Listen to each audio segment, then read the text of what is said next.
Yeah, the Snowbirds. I mean, you know, I fly with, you know, probably 3 or 4 shows a year with them. Last year, I think I flew 6 or 7 shows with them. Matt, number 5 jet, number 5 pilot, was, it's kind of like, there's no words to describe it, but, you know, being in a jet with 8 other jets in close proximity doing aerobatics and formations. We flew the number 5, so like, most of the time we were tucked up underneath number 4. Okay. The slot guy. But we did do some, you know, maneuvers on the sides too. But it was hard to describe. It was incredible. Columbia, Missouri. You know, I had started the year off at El Centro, and then we went to Keesler Air Force Base, Mississippi, and then we did Tyndall, and then Louisville, and then we flew Sun and Fun, and then I flew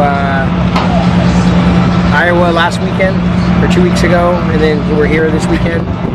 And next weekend you'll see me in Rhode Island, and then back to Whiteman, Missouri, and then Cameron, Missouri. Hi, you can follow me on Facebook at Gregory W. Colyer /AceMaker Airshows. My website, acemaker33.com or acemakerairshows.com. All that info's on there, and you can follow me and check out my website, my schedule, buy cool gear, t-shirts, hats, etc. And just super excited to be back here. My girl, the Oracle Challenger 3, powered by the most reliable engine in the world. You know, what I do is serious business. It's not basket weaving 101. And if I don't have the confidence in my viabilities, if I don't have the confidence in the structural integrity of my airplane, and most importantly, the reliability of this engine, I can't go to work.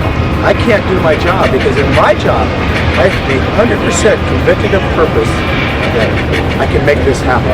100% having the confidence. Engine's gonna run, my airplane's gonna stay together. And I don't think I could be an airshow pilot unless I have this kind of reliability. I love LICO.